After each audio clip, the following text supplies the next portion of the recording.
Tyersville. I'm the chair. I'm the chair for this year. I'm sitting next to Ben Withrich in WFRC's office at the moment. First item of business is approval of minutes from our last meeting last year, October 18th. Would anyone like to make a motion to approve minutes or any comments on the minutes?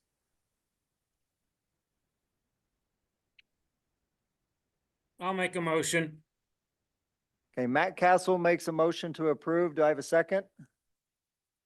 I'll second that, Alma Haskell. Thank you, Alma. We have a second. Any discussion before a motion or before a vote? Okay, hearing none. All those vote to approve? Aye. Aye. Aye. Any opposed? All right, hearing none. Motion carries. We'll move to item number 2, a legislative update by Miranda Jones Cox. And I believe she's joining us online. Perfect. I am. Thank you. Hopefully everyone can hear me all right. Appreciate the opportunity to share a little bit about what's happening up at the legislative session. Give me just a moment. I'll get my slides up for you all. So I'm Miranda. I do government affairs here at the Wasatch Front Regional Council. And this week, the legislative session kicked off up on Capitol Hill. So we're only 2 days in to the 45-day legislative session that runs through March 1st. And as you all are aware, it's a very busy 45 days, but we also enjoy it and appreciate the opportunity that we get to work with our partners and legislators and decision makers on different policies and appropriations that that we hope can move the needle on keeping Utah's quality of life great. So what is WFRC's role on Capitol Hill? First and foremost, I think WFRC plays the role of a technical expert to lawmakers, specifically as they're trying to understand the impact of different policies or appropriations. And we really try and provide that expertise to them and the information to them to help make their decisions more informed.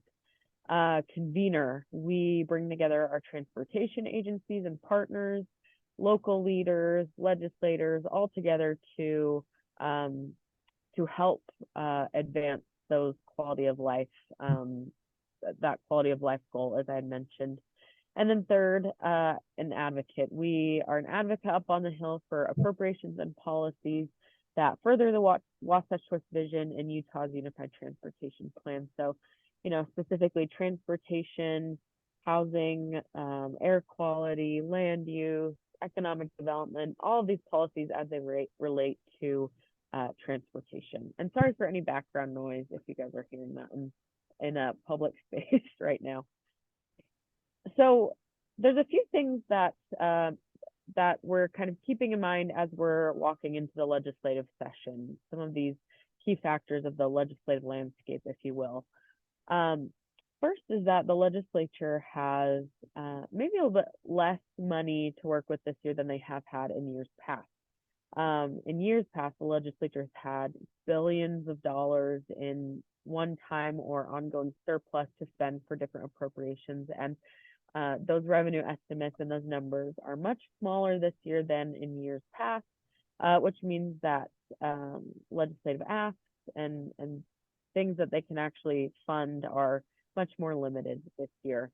I will say that that is building off of several years of multimodal transportation investment. Over the past, I'd say 3 years or so, the legislature has put a significant amount of that one-time funding towards transportation, specifically towards transit, active transportation, transportation debt, that's through UDOT. So they've really focused on multimodal, the active transportation investment fund, which was passed last year, specific one-time funding projects like the double tracking of front runner, etc.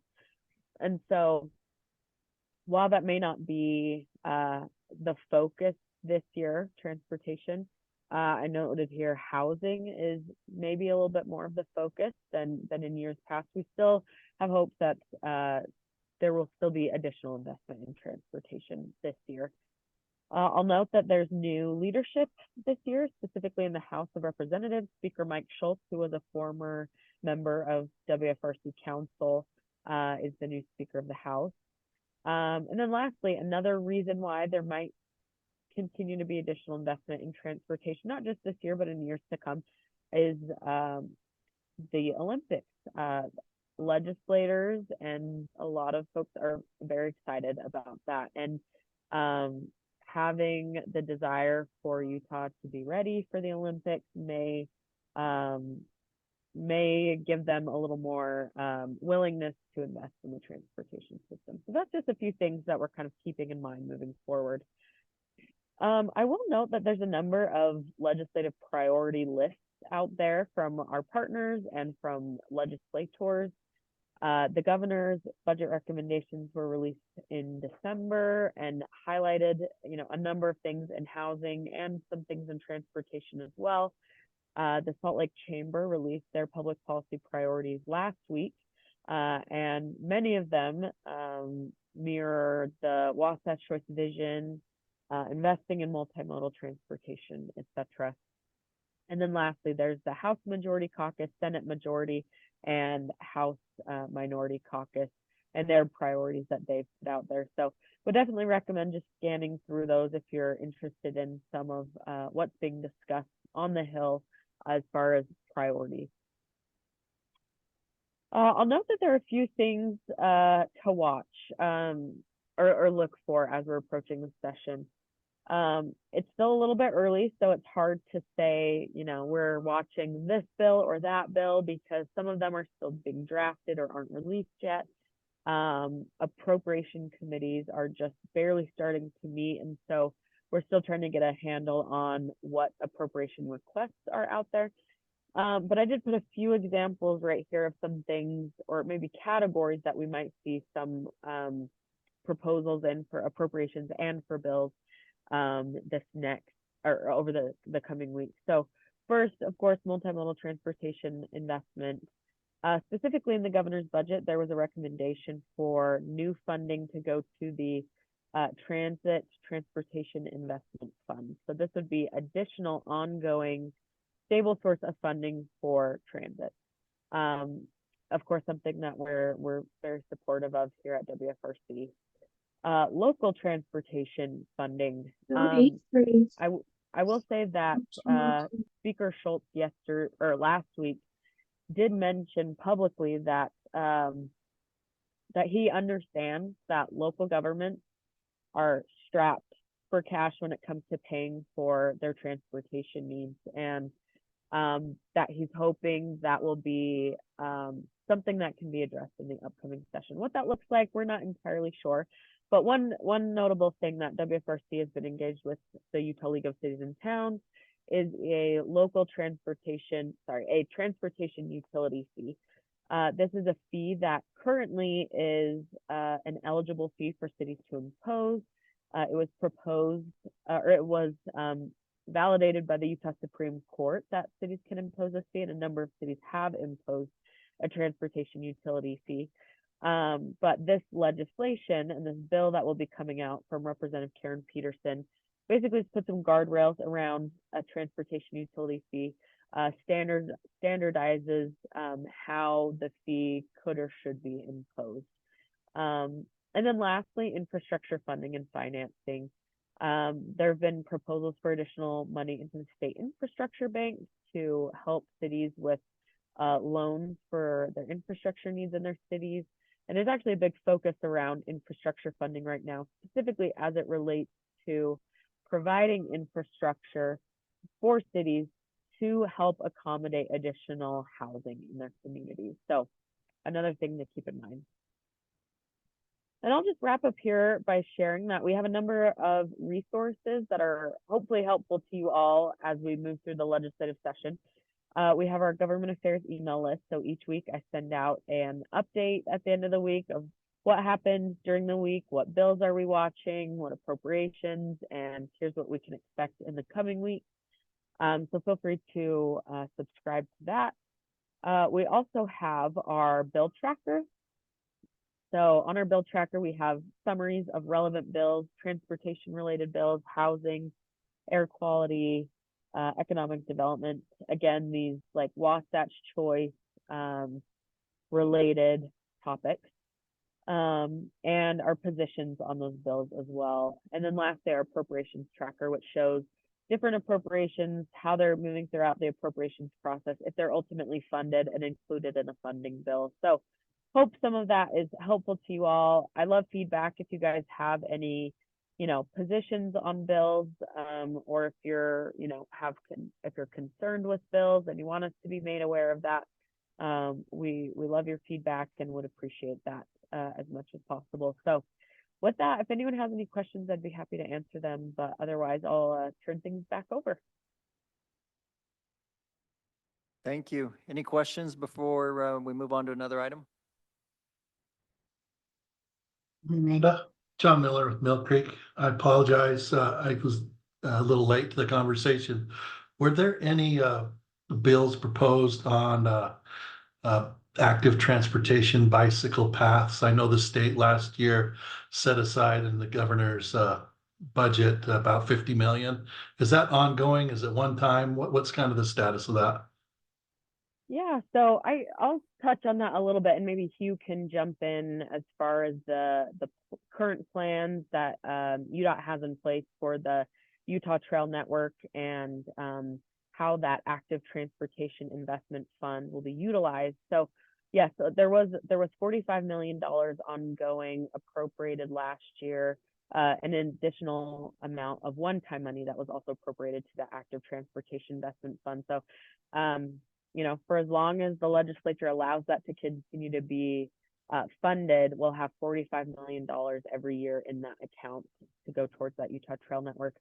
As far as bills related to that effort that are proposed this session, there are a few active transportation bills out there. There's a canal corridors bill that's been proposed by Representative Lester, basically trying to create greater coordination between canal companies and cities and UDOT to utilize canal corridors for active transportation and trails when it makes sense to do so. So I'd recommend taking a look at that. That's noted in our bill tracker.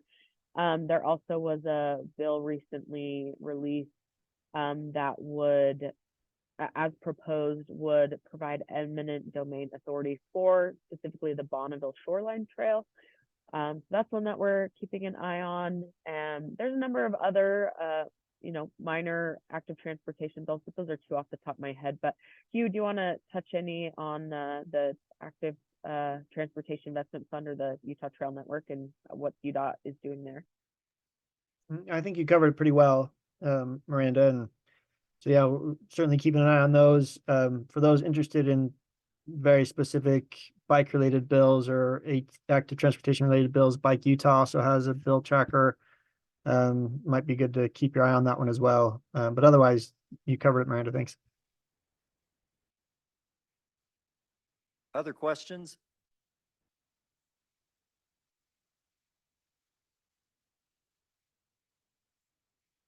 Okay, thank you. We'll move on to our next item, an I-15 project update. I believe, Mike, is that you?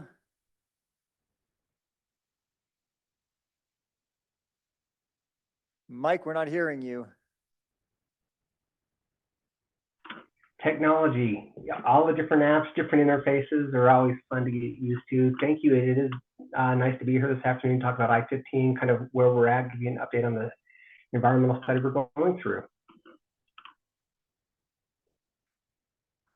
So go ahead and share my screen. The I-15 environmental impact study, we're kind of in that last phase of the study itself. We had a public comment period that closed in November. We're looking at all of the comments. We're trying to address those comments. We've been going through and following up with the local cities along the corridor about what we're hearing on the study itself and some of the concerns that have been raised. So the environmental study that was done, it took a little bit of different approach on how to look at the study itself and looking at more modes of transportation outside of just cars.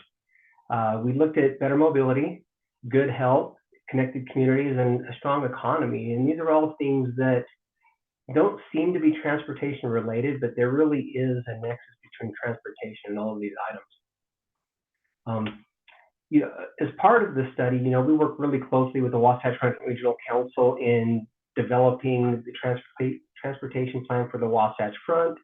And as we go through and we look at the I-15 corridor, the way we approach the study is that we assume that every project that's listed on the long-range plan has been built, and we look at what the need for I-15 is if all those other projects are built, and all the growth projections that we have out there. What is the need that we need to accommodate traffic for I-15? And so that's, the study I think identified 53 other projects in the area. That does include the double tracking of Front Runner, Legacy Parkway trails, a lot of new active transportation facilities for walking and biking, as well as the West Davis Corridor, widening I-80, 215, Redwood Road, and Legacy Parkway. Part of the thing the study is trying to address is the aging infrastructure of I-15 itself. If you look at the corridor, this is some of the original concrete that was put down when it was built. We have drainage concerns along the corridor. The structures are reaching the end of their service life. They've been widened multiple times, and sometimes you have mixed structure types in the area. And so, there is a need just from an infrastructure standpoint to get in and make improvements to the corridor. Some of the travel times that we've been looking at, 2019 is when this data was put together, is, if you're heading southbound from Davis County into Salt Lake, it takes about 18 minutes. If you're heading northbound, you're about 19 minutes. And if we don't make any improvements to I-15, the travel times that we're projecting bump up to 55 minutes for southbound, and as well as 66 minutes for northbound. So, we're tripling the travel time if we don't make any improvements to the corridor itself. There's also the safety concerns. When I-15 was designed, it was designed to the standards at that point in time. If you look at the traffic volumes, if you look at the speeds that are being traveled out there along the corridor, the roadway geometry isn't up to current standards. We do have some substandard shoulders where we've gone in and added some additional lanes. We've got narrow shoulders. We have sharper curves. And so, on the right-hand side, we've identified hotspots that show different crash numbers up and down the corridor to try to identify where these areas really pop out and what kind of stands out in the area. There's also quite a bit of interchange, like different types of interchanges. So if you look, we've got spooey interchanges in Salt Lake. We've got some diverging diamond interchanges in Woods Cross and Bountiful. We have some traditional diamond interchanges in Parish Lane and Centerville. And so, as we look at all of these, we want to make sure that we are not only looking at an interchange that fits the travel need for cars, but also something that is user-friendly for pedestrians, cyclists. And, for example, this interchange right here in North Salt Lake, in Salt Lake, it's got some big sweeping, high-speed, free ride movements that are great for moving vehicles. But when you look at trying to get a cyclist across, getting a pedestrian across, there's the potential for a conflict with that fast-moving car not being able to see a cyclist or a pedestrian. And so there are things that we can do at the interchange locations themselves to help improve safety for all the users themselves. So as part of the study, they went out and they did a walking tour. They looked at different areas along the corridor. They went out and walked. How do you get from point A to point B? And as this picture here shows, people are pretty ingenious in ways to get around limits. And so they went out and they found some scrap wood material. They put it down to create a path to get from A to B to keep their feet dry. But these are the types of things that we can help improve on. Looking at how users use the facilities themselves, what are the walking paths, you know, fixing some of the geometries to make sure that it's safer for all users. And so that's part of the thing is that walking tour, being out on the site with locals, really was an education process for us to help us get a better understanding of how the corridor is being used by others outside of the car. So the purpose and need for the study is to help improve safety, you know, improve the operations on I-15 mainline and the interchanges themselves for all users, bikes, pedestrians, better connect communities. Are there areas along the corridor that I-15 is a barrier to? Are there things that we can do to make it easier to cross the corridor outside of a car? Looking at being forward compatible as well for like the front runner double tracking, make sure that what we're doing now doesn't become a hindrance for future work in the area, strengthen the economy. We do need to replace the aging infrastructure. You know, if we can keep people moving up and down the corridor, it does help. You know, it does help strengthen the economy and improving mobility for all users. Looking at the design standards that are not quite as focused on vehicular traffic, but you know that broader spectrum, that all user approach. So the preferred alternative we looked at was for I-15 is we call it option A. It is a 5+1. It's 5 general purpose lanes with a high occupancy toll lane. And you know, for the northern part of the corridor, this means adding an additional lane of travel in each direction. For the southern part, from about I think it's about I-215 to the south, it would be 2 additional lanes of travel.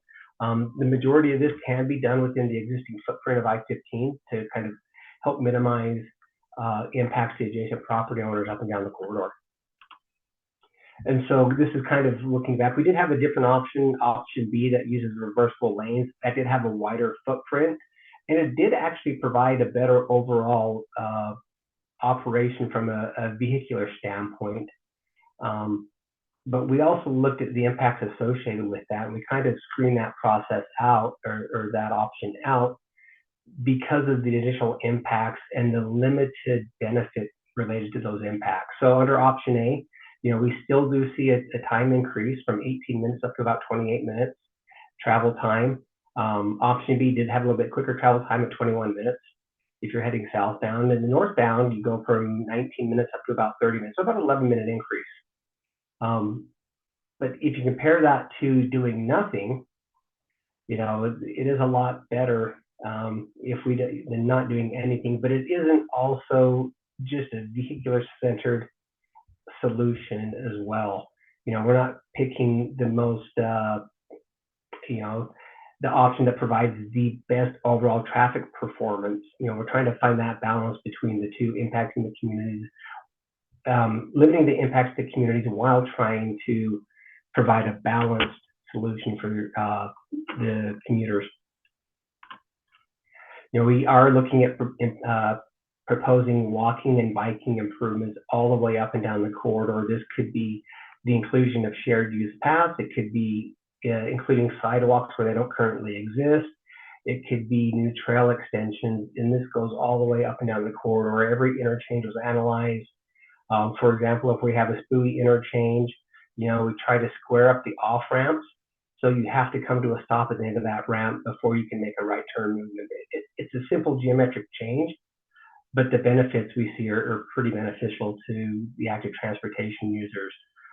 Looking at putting paths in that don't currently exist, or looking at making connections from A to B to help get people where they need to be. And we've looked at a lot of different interchange options, and it does vary up and down the corridor. So in areas where we are putting in a spooey, or we are looking at putting in a shared use path that eliminates the conflict between the active transportation users as well as the vehicles. In some areas, we do have diamond interchanges going back in, and that's a little bit of a different approach that we've taken. Is, you know, at 6 North in Salt Lake, you know, it currently has a spooey out there with big sweeping rams. We're looking at changing that back to a diamond interchange. And with some of the other improvements along the corridor, the 2100 North interchange in Salt Lake, as well as the 10th North interchange, you know, we can reduce the traffic volume on 600 North and reduce the need for that big interchange, and really try to really try to get something that is a better fit for all users. And also, at 600 North in particular, that is the gateway into, that community, and it does function a little bit differently than some of the other interchanges.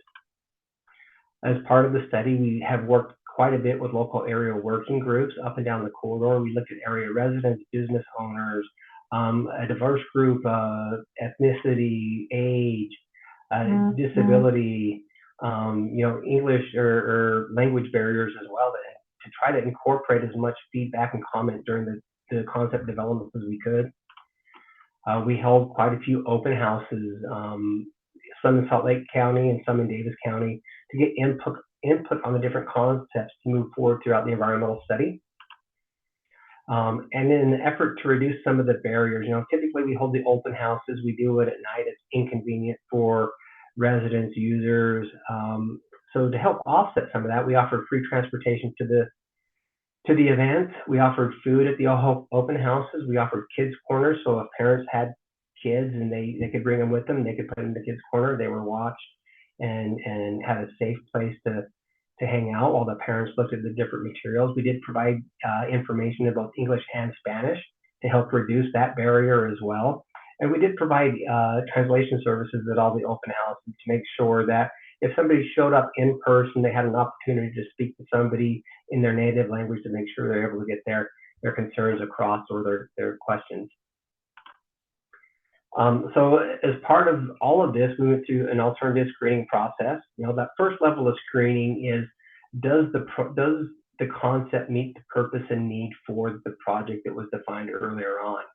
And if it didn't meet the purpose and need, we moved it up to a level 2 screening. And that really was to identify concepts that are practical and reasonable and eliminate concepts that weren't as practical or reasonable. And sometimes we saw 2 concepts that had very similar results. And, we looked at different metrics to weed out one concept versus the other. And all of that was an attempt to get to the action alternative that was defined in the EIS. And so it shows when our public meetings were held. We had our comment period extended from September 29th and 23 up to November 13th in 2023. We had in person, we had online, and we also had our GIS maps and all our information available out in the in space to get feedback on. Here is our contact information for the study team. We're working through, if the cities have questions or any of the communities have questions, we're still answering those questions, still working with people up and down the corridor. So here's all of our contact information. And kind of where we're at right now is we're in the preparation of the final EIS to get that published, hopefully later this spring. And with that, that is the end of my presentation. Are there any questions?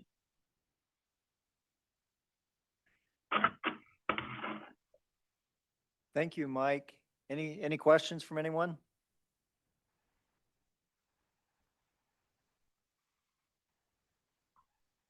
Okay, we'll move on. Thank Item you. number, oh, was there someone?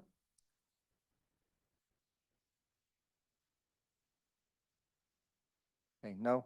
Next item, Ben Withrich with an update on our tip submittals.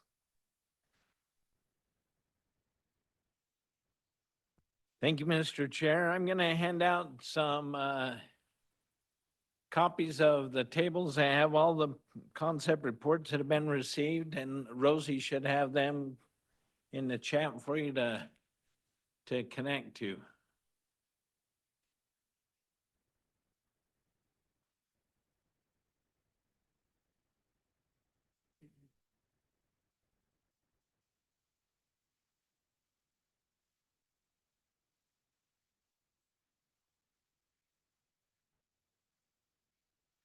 All right, as many of you are familiar with, these are the projects that we've received, the project evaluation concept report forms. They are sorted by the funding type that they're sought after. So this first page that you're looking at, if you're either electronically or physically there, these are the CMAQ projects or projects that were submitted for consideration in the CMAQ funds.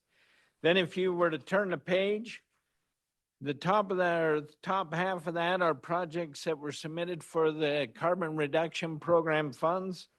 And then we begin the projects that were submitted for consideration in the STP program.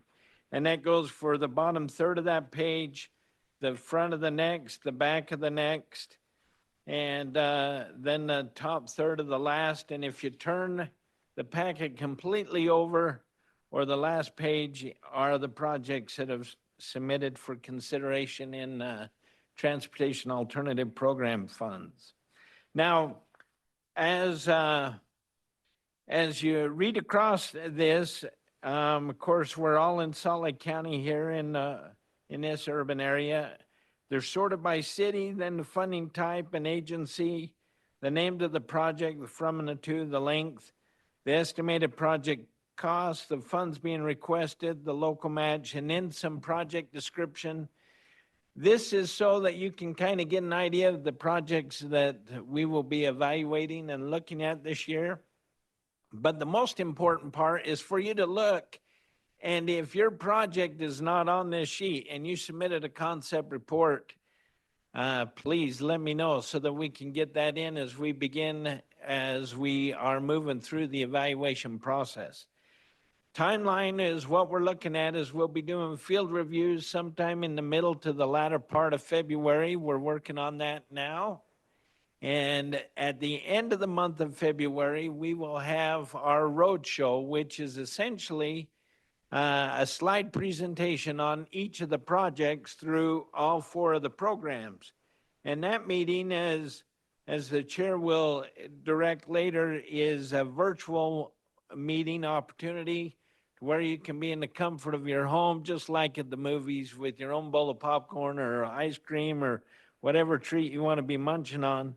But we'll go through each of these projects so that you're a little more familiar with them.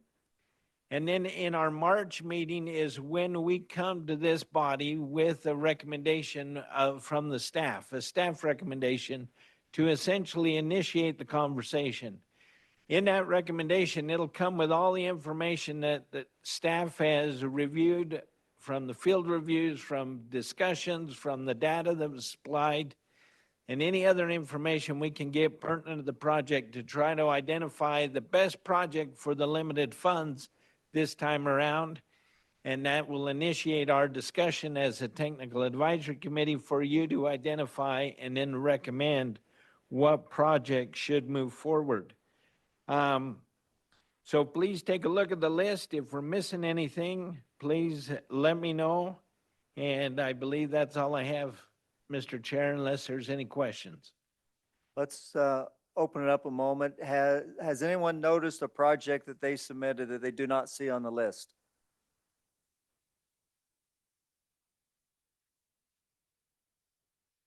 That's a good sign. Okay, if you do notice one, obviously reach out to Ben Withrich. Thank you, Ben. Next item is a project review by Cottonwood Heights. Hi, so my name is Adam Ginsberg. I'm one of the engineers here at Cottonwood Heights. We were going to review the recent Bengal Boulevard roundabout project that we completed last year. So let me share my screen. Hold on one sec.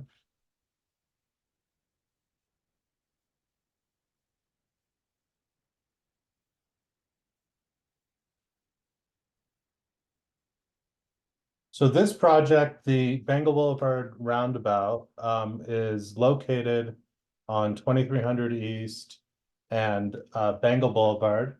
It's a project that was pretty a high priority for the city due to its location being right next to Brighton High School, which is the main high school in Cottonwood Heights, and then also Cottonwood Heights City Hall. The project need arose from these offset intersections at 2300 and 2325 south, 2325 east that were only 200 feet. So this project started about a decade ago, and we were looking at, reducing the delay of those intersections, and also maintaining, a good pedestrian access for the high school. The pedestrian safety really was the driving factor of the roundabout as we changed its design, making sure that the high school students would safely use the roundabout and not cross the middle of the roundabout. It was a CMAQ project, and I believe that the funding was back in 2012, and it went through quite a number of different iterations. The first design was, really limited to the existing roadways, and it looked more like an oval about. The challenges of this design is certainly it wasn't going to slow cars down. You had a long straightaway instead of good radiuses, like a roundabout should. So, but this was what was submitted to Wasatch Front back in 2012. And as we went through the design process for the environmental, we looked at more of a traditional roundabout. We acquired right-of-way, the two houses to the south, and also property with the church to the north. So this was the design that was used for the environmental document. And this is one of our lessons that we learned going through this process. So we acquired right-of-way from the LDS church with the concept plan. And ultimately we had to go back a second time and acquire more right-of-way as we were getting a new design.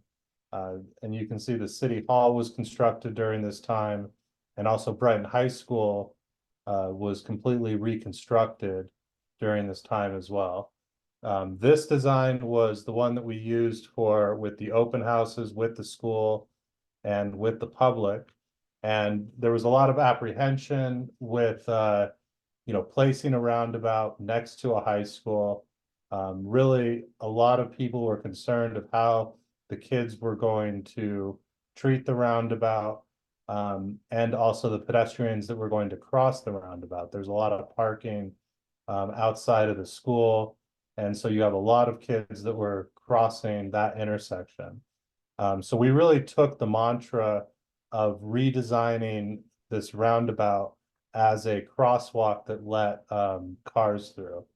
So we went back and worked with our engineers to come up with a new design. And it really was a combination of the two previous designs, where it was more of an egg-shaped or an oval about, or sorry, it was more of an egg shape and less of an oval.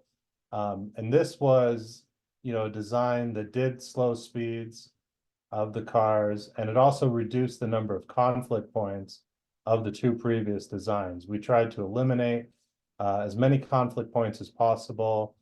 And we also wanted to really ensure that we were focusing on the crossings. And you can see that we've added a number of different crosswalks and improved the line of sight for the intersections.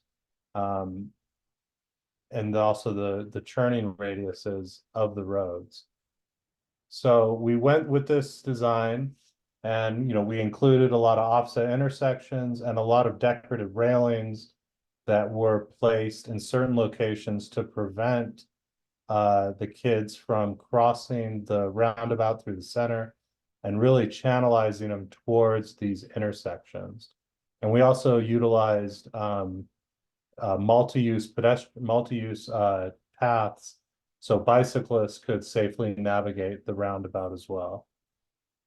So the project was built in 2020. That we're now on the second school year, and the project really has been, a great success. The residents of Concord Heights really do appreciate it. We haven't had any problems with pedestrians crossing the middle. You can see the railings that were used to channel the students, and then there's also the bike ramps that were placed at each one of the legs of the roundabout, so bicyclists could either choose to use the roadway if they were more advanced cyclists, or they could use these bike ramps and navigate through the roundabout using the wide sidewalks. Here's another picture of the completed roundabout. We placed a little pocket park with benches where the houses used to be. And then we put, you can see fences pretty much on every sidewalk. There's fencing. And for the most part, we've had, really no problems whatsoever with the high school kids. They've done a great job, using this roundabout. In this time, Brent High School has been completely rebuilt. So you can see they have a very large parking lot, and the intersection functions very, the flow is very good, except during the peak times when you have that parking lot emptying. Here's an aerial view of the completed roundabout. The city hall is located in the bottom right corner, and you can see the Brighton High School students leaving. These pictures were taken during when school is being let out. One of the lessons that we learned is, we had to accommodate emergency vehicles. And as a result of that, we really wanted to keep the widths wide. And, so going westbound on Bengal right along through the intersection, you can kind of see how wide it is. And that works for traffic flow, but it doesn't necessarily, accomplish speed reduction as much as we could have if we were to, really neck down these radiuses. Finally, we have a video of the roundabout in motion. We've got, you can see the cars and the pedestrians using the crosswalks. There is, the flow and through the roundabout is pretty good. There is quite a bit of, delay caused by the pedestrians having the right of way, but that's the way this thing was designed, really to make this primarily a crosswalk for pedestrians. And so during the peak time, during the time that the school is being let out, there is quite a bit of traffic, but that's to be expected from, a parking lot of that size. But during the rest of the time, it functions free flow. So it's we're really happy with the way it's turned out. The community's been, really, really pleased with the design and everything that's gone into it. Let's see. So the final project cost for a roundabout of this size was about $2.6 million. We acquired right-of-way from the local church and also 2 properties. The engineering costs ended up being 13% for the PE cost and 9% for the CE cost. So that is our presentation on the roundabout, Bengal Boulevard roundabout. Are there any questions?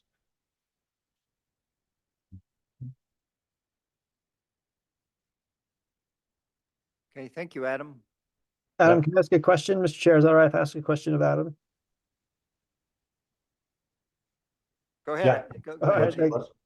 It's fun to see the video and seeing it all working together and flowing. And you touched on the width of some of the lanes for emergency vehicles. And was the truck apron intended to also serve emergency vehicles, or is that for extra large vehicles? I guess So we designed it, the radiuses were designed to accommodate the fire truck that has that second attach, I forget what it's called specifically.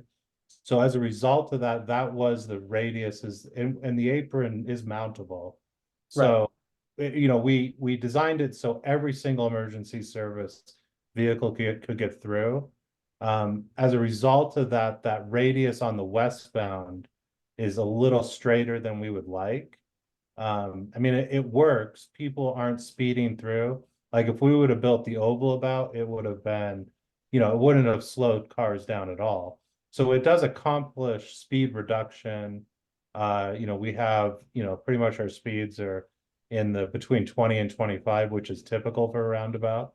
But I would have liked to have, you know, if I was to redo it, I probably would have reduced the width by a few feet still. Because I think they could have mounted the curb more, these emergency vehicles. Okay, Like- yeah, I guess that was my question was, so the design, the pavement accommodates the emergency vehicles, the apron that's mountable is additional. Well, So- it's, I think I mean, they showed us, they did the whole design with the, where it shows the vehicles turning, like the biggest one. And it showed it crossing on the apron. So, but I mean, you know, that's the design, and then in reality, you know, maybe they have better radiuses than I don't know. It was just, it was designed for the worst case scenario. And if we were to redo it, I think we probably would have, you know, made them go on the curb a few feet more. So, Thanks but for the presentation. That was great. yeah, thank you. Any other questions?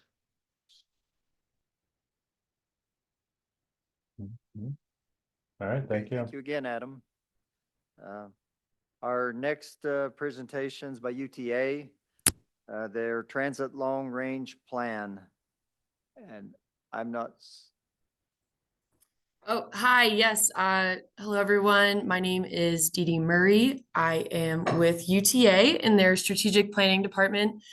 And today I'll be presenting on our LRTP. Let me share my screen real quick.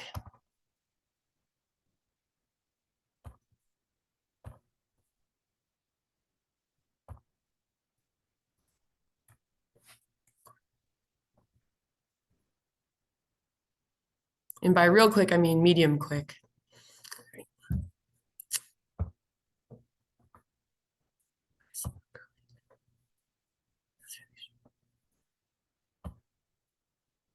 Sorry, 1 second. I'm just having some difficulty sharing it.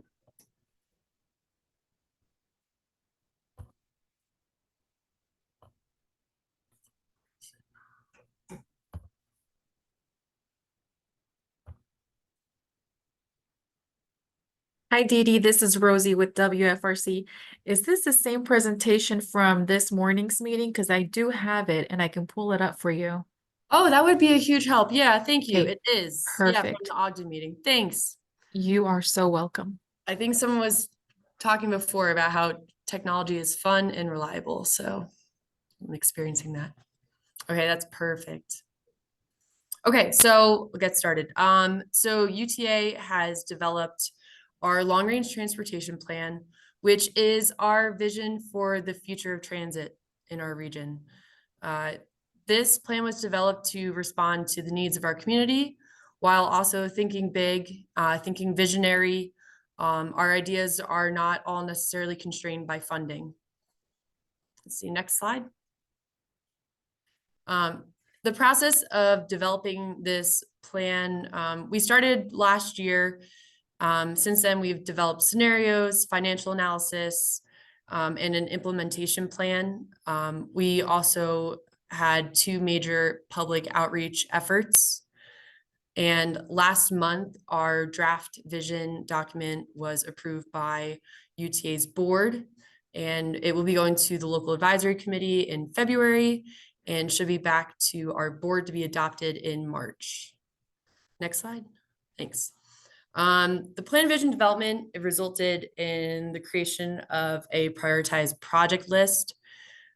In order to create this list, we established criteria that ranked a lot of the strategies and projects that were ongoing. We gathered feedback and figured out some potential investment strategies from our partner organizations. And as a result, all of our projects that are outlined in the LRTP fall into a priority rank within the plan network.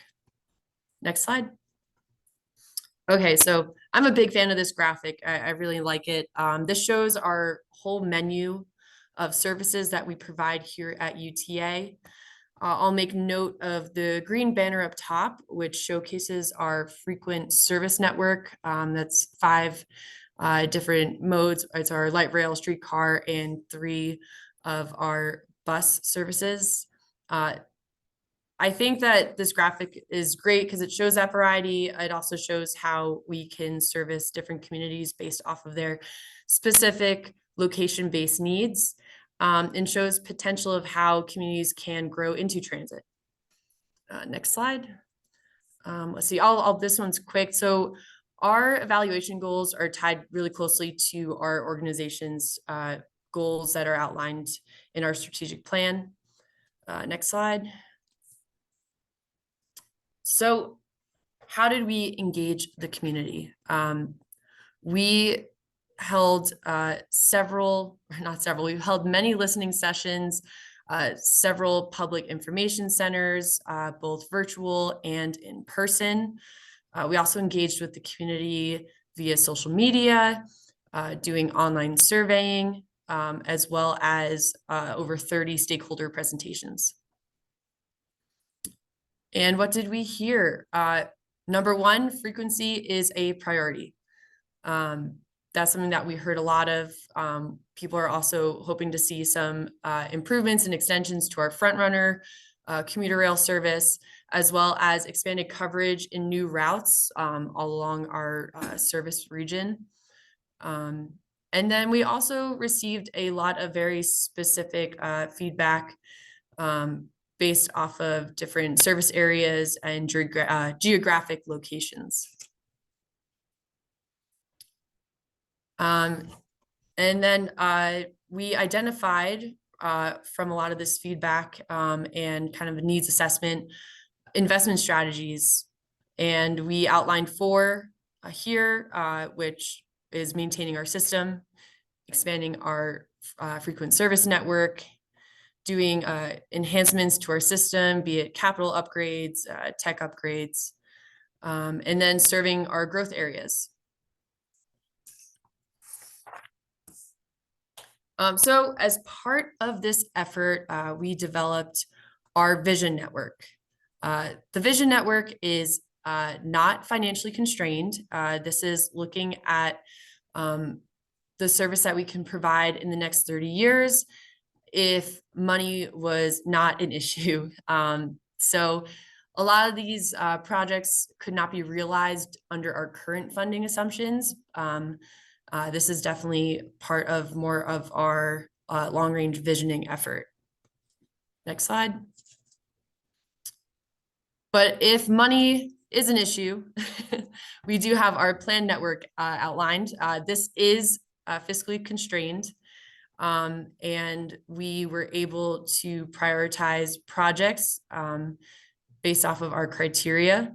Some of the selected highlights that were identified from our plan network is having more frequent service in our corridors, more service on Sundays, including like Frontrunner extension and frequency improvements up to Saturday service levels, and our new tracks line extension, which would connect Research Park to the airport, as well as establishing more innovative mobility zones where we operate our services such as on demand.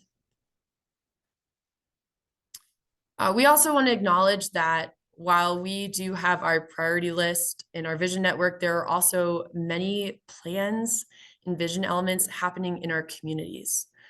So we wanted to acknowledge some of those efforts that are going on concurrently.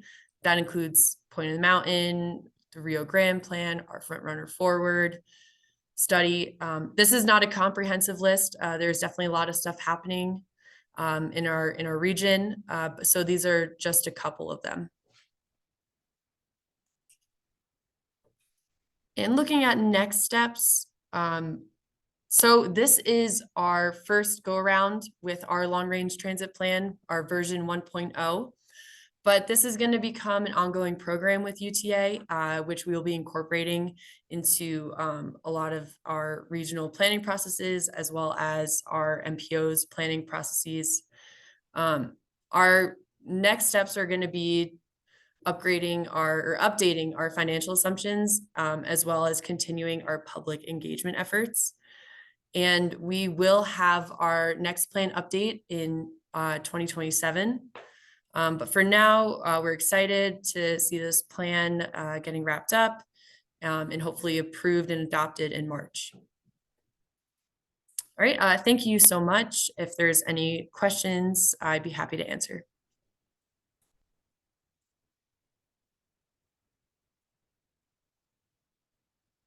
Thank you, Dee Dee. Any questions for her?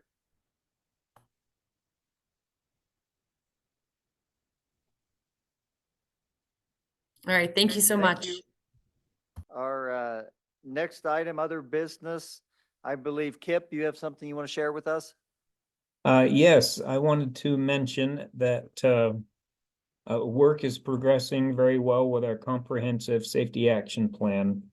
Back in October, many of you participated in the what we call geographic focus area meetings. We looked at the roadway safety needs in your communities. This February, starting February 14th, we'll have our second round of geographic focus area meetings, which will look at roadway safety improvements to address those needs in your community. So it will be tailored to individual cities. And you should start seeing those calendar invitations coming out. Our first meeting is February 14th. So be watching for those, and just wanted to let you know that safety action plan effort is continuing. Thank you. Okay, thank you, Kip. Any other business?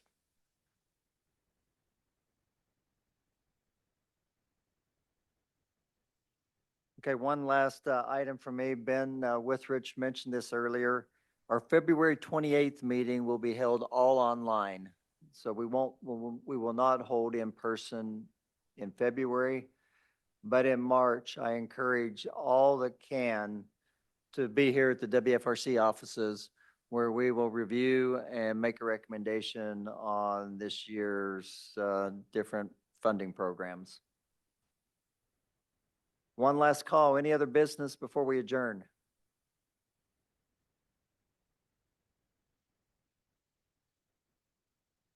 Okay, hearing nothing, I'll call the meeting closed. Thanks, everybody.